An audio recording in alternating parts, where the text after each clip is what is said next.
is Andi for ID Boxing. I'm joined by Unified World Champion Jessica McCaskill here in Abu Dhabi. Jessica, firstly, how are you? How is life? Oh, everything's great. We've been enjoying our stay here. Training has been awesome. Shout out to Performance Boxing Studio. They housed us for several weeks while we were here training. So everything is right on schedule and right where it should be. Some big fights in your career so far, Jessica. Obviously, previous one with Katie Taylor, where you may not have been successful, but still a big night for yourself. Is Chantelle Cameron a bigger fight in your career? No, I think it's right on the level of where we should be. She's a world champion. She has belts. She's definitely gotten herself to a place where I feel like she's a good competition. You know, anything lesser would be not really what I'm looking for. So I mean, that kind of goes for anybody. You know, a lot of people call you out, and it's like, yeah, the mailman can call me out, but I'm not gonna fight the mailman. Like, go get world titles. You know, get some wins under your belt, have a good record, and then that's when you make big fights with big fighters. Looking at Chantelle and you look towards Saturday night, what challenges does she pose for you that you feel you have to overcome? She's got great exit strategy. She likes to run. All fighters like to hold once they feel my power. So I think those are just kind of the big things that I'll be looking for and making sure that don't mess up my game plan. People looking at this fight are expecting that aggressive nature of yours to come to fruition, Jessica. Is it as simple as just being aggressive in this fight to become undisputed champion? I promise I'm a nice person, very normal, but, I'm in the hurt business. It's my job. I take my job very seriously, and I'm very good at it.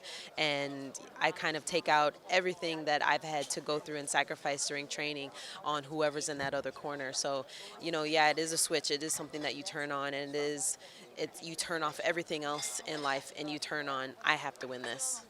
What are the keys to victory for yourself on Saturday night? Really just a lot of the work that's already done, making sure my nutrition is good, my training is on point, the communication between my team is excellent. Everybody's here now. I have one more person coming in tomorrow night, and then everybody's going to be here. So everything's great, comfortable, right where it should be.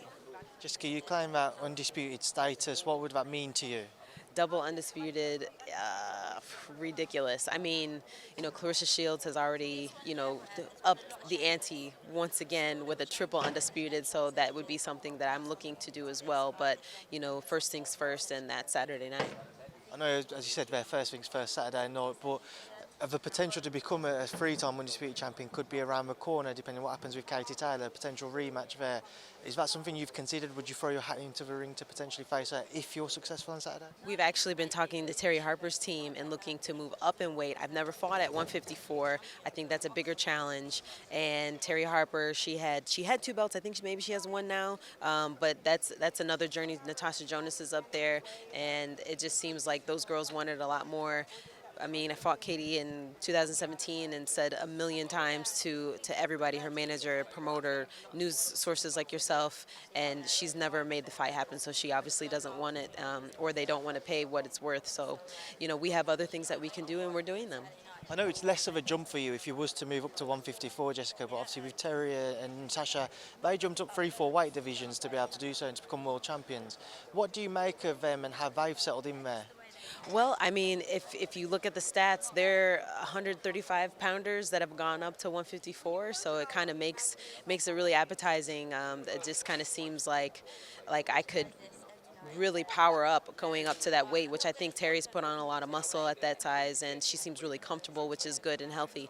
So it just seems like something that would be a more of a challenge for myself to see if my team, Shy Fit Performance, can get me there in the weight and strong and how we want to perform.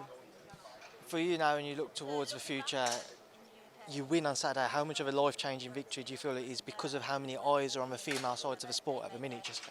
I don't know. I think I would have to see what happens, because I know there's a lot of eyes out there, and there's a lot of women out there really performing and doing well and bringing eyes to the sport, and I just want to be a part of that. But as far as life-changing, I'm a very simple person. I work at the gym. I quit my day job. Boxing is my life. It's basically, for me, what happens now is going to dictate what I can do in the future and how big I can go for the next fight. Jessica, just before I let you go, because I know that there's only waiting to speak to you, just a final message. Anything you'd like to say to Chantelle Cameron?